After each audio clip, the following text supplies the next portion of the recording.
మరొక్కసారి 2 కొరింథీ పత్రిక 5వ అధ్యాయము 17వ వచనములో ఇలా రాయబడి ఉంది, కాగా ఎవడైనను క్రీస్తునందు ఉండిన వెడల వాడు నూతన సృష్టి. చదవండి. పాతవి గ్రతించును, ఇదిగో క్రొత్తవగా ఆయను. నెక్స్ట్ భాగం కూడా చదువుదాం.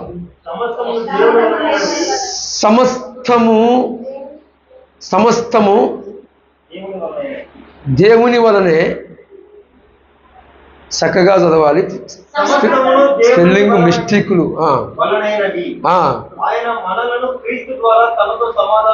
ఆయన మన ద్వారా క్రీస్తుకి సమాధానము క్రీస్తు అనే సమాధానమా ఎత్తి మనకు ఉన్నాడు. గట్టిగా స్తోత్రం చెప్పండి. హల్లెలూయా. ఈరోజు ప్రభువువారు ఈ వాక్యముతో మనతో మాట్లాడునుగాక. ఆమేన్. మరొక మాట కూడా మీ దృష్టికి తీసుకొస్తాను. చాలామంది అనుకుంటున్నారు, ఒకప్పుడు నేను ఫ్రెండ్షిప్ చేశాను, బంధువులు ఉన్నారు, నాకు సమీపస్తులు ఉన్నారు, నా రక్త సంధికులు ఉన్నారు, నేనేదో ఈరోజు ఒక మార్గములో వెళుతూ ఉంటే ఒకప్పుడు నాకు సమీపస్తులే, ఒకప్పుడు ప్రాణానికి ప్రాణంగా ప్రేమించిన స్నేహితులే ఈరోజు నా మీద పగబోనారు, నా మీద పగబట్టారు, నా మీద నన్ను సంపునంతగా శత్రుత్వం. ఎందుకు, ఏంటి నాకు అర్థం కావట్లేదు. నేను నమ్ముకున్న దేవుని దగ్గరికి వెళితే సూటిపోటి మాటలతో, రకరకాలైన మాటలతో నన్ను గాయపరుస్తూ ఉన్నాను. ఏంటి అని అందరికీ ఇలాగ ఉన్నవాళ్ళు ఎవరైనా ఉంటే పరిశుద్ధాత్మ దేవుడు మాట్లాడుతున్నాడు, చేతులు ఎత్తండి. ఈ యొక్క సందేహం ఉంటే ఇలాగా నేను ఒక మంచి మార్గంలో పోతుంటే నా అన్నవారే నాకు శత్రువులుగా మార్చబడ్డారు, నన్ను ఎవరు అర్థం చేసుకోవట్లేదు అన్నవారు ఉన్న చేతులు ఎత్తండి. Thank you lord, my lord, మీకు స్తోత్రములు నాయన. చూడండి, మీ యొక్క ఆవేదనకి ఆందోళనకి పరిశుద్ధ గ్రంథము సాక్ష్యం ఇస్తుంది. ఏమన్నా తెలుసా? చూడండి, కీర్తనల గ్రంథము 38వ అధ్యాయము 20వ వచనము సాక్ష్యం ఇస్తుంది. మేలునకు ప్రతిగా 19, 18 వచనాల దాకా వద్దాం. నా దోషములను నేను ఒప్పుకుంటున్నాను, నా పాపముల గురించి నేను విచారపడుతున్నాను. నా శత్రువులు చురుకైన వారును బలవంతులై ఉన్నారు. అయ్యా, ఆ లోపల ఉన్న ఆయన కూడా కొద్దిగా బయటికి రమ్ము, నిద్రపోతాడు. ఉన్నాడా? బయటకు వచ్చి కుర్చీ కూర్చో. Most welcome. మనందరం ఒక కుటుంబ సభ్యులమే, ఎచ్చు భేదం ఏమీ లేదు ఇక్కడ. నాకు ఎదురు కనపడతా ఉంటే నాకు అదొక తృప్తి. అటు కూర్చోండి, ఏం కాదు, కూర్చో పర్లా. ఏమంట, శత్రువు ఒకడున్నాడండి. ఎవరండి?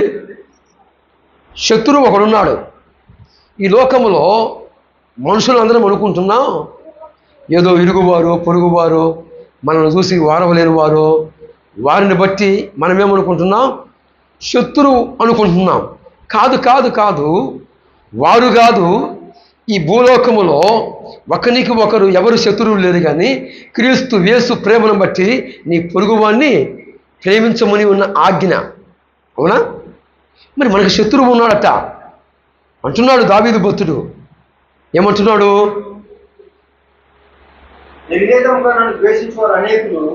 నన్ను ద్వేషించువారు అనేకులు ఉన్నారు, మేలునకు ప్రతిగా కీడే చేస్తున్నారు. ఏంటంట? ఈ భక్తుడు చెబుతున్నాడు, లెటర్ రాసి చెప్తున్నాడు, అనేకులు శత్రువులుగా మార్చబడుతున్నారు.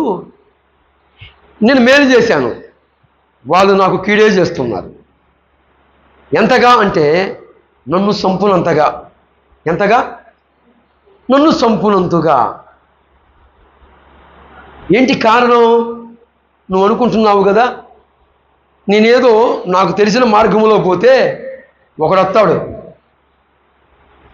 కులం కావాలరా, కులానికి డబ్బులు కట్టాలరా, రే నువ్వు పోయేదాంట్లో నువ్వు పో, చెయ్యి, కాదంట్లా కులం కావాలరా. ఏం కావాలి? కులం కావాలి. అమౌంట్ ప్లే చేయి, నీ ఓపిక. 50 ఇస్తావా, 20 ఇస్తావా, 10 ఇస్తావా, నీదంటూ కొద్దిగా ఉండాలి. ఏముండాలి? నీదంటూ కొంచెం ఉండాలి, నీ మనసుకు తోసింది. కానీ నువ్వు ఇయ్యాలి రో అని మూకుమ్మడిగా యేసు ప్రభువుని నమ్ముకున్నామో లేదో వచ్చి వెంటనే ఏం చేస్తారు? ఏమండి, ఈ మాట ఎప్పుడన్నా ఆలోచించారా? ఈ మాట ఎప్పుడన్నా ఆలోచించారా?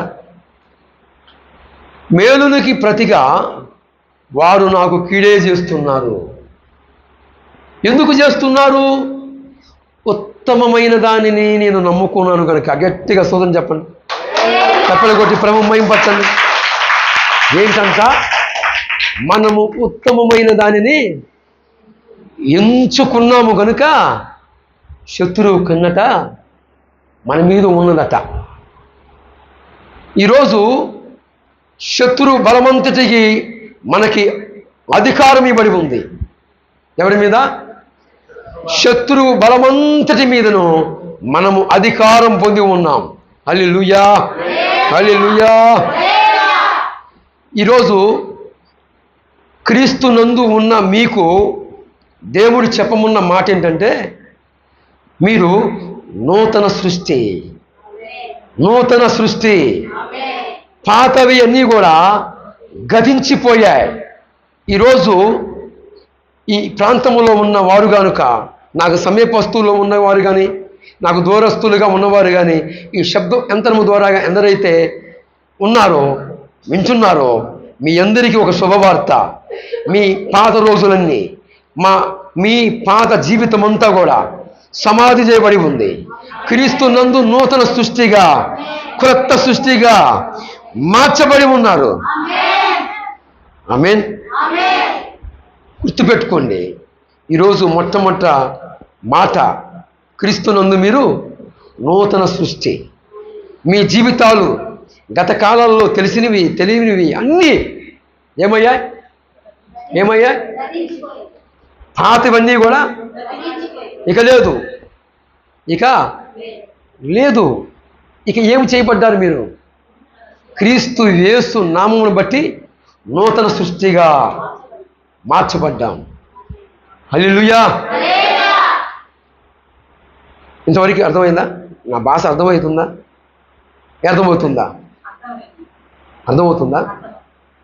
ఇప్పుడు ఉత్తమమైన దాన్ని మనం నమ్ముకున్నాము కనుక, ఎన్నుకున్నాము కనుక, మనల్ని ఎంతోమంది ఏం చేస్తున్నారు? దేశిస్తున్నారు. తెలియకుండానే, కావాలనే గొడవలకు సిద్ధమవుతున్నారు. దేనికి? తెలియకుండానే మేసాలు దూగుతున్నారు, తెలియకుండానే గొడవలు, తెలియకుండానే. ఎందుకు? నువ్వు గుర్తుపెట్టుకో, నువ్వు ఉత్తమమైన దాన్ని ఎన్నుకున్నావు. నువ్వు ఉత్తమమైన శ్రేష్టమైన దాన్ని ఎన్నుకున్నావు గనుక వారిలోకి శత్రువు వచ్చి నిన్ను రెచ్చగొట్టి నీ సాక్ష్యాన్ని ఏం చేయాల్సి వస్తున్నాడు తెలుసా? ఒక్కసారి 2 కొరింథీ పత్రిక 8వ అధ్యాయము ఒక్కసారి తీయండి.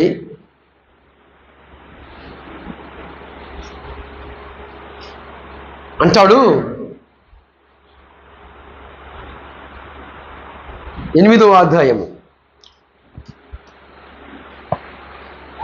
రెఫరెన్స్ నేనే చెప్తాను.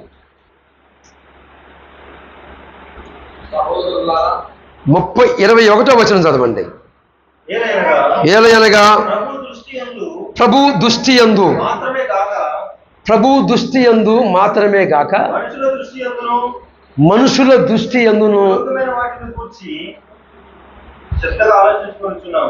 మరొక్కసారి స్త్రీ చదువుతారు.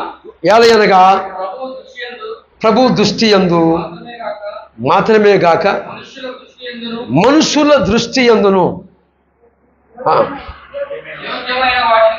యోగ్యమైన వాటిని గురించి శ్రద్ధగా ఆలోచించుతున్నాను.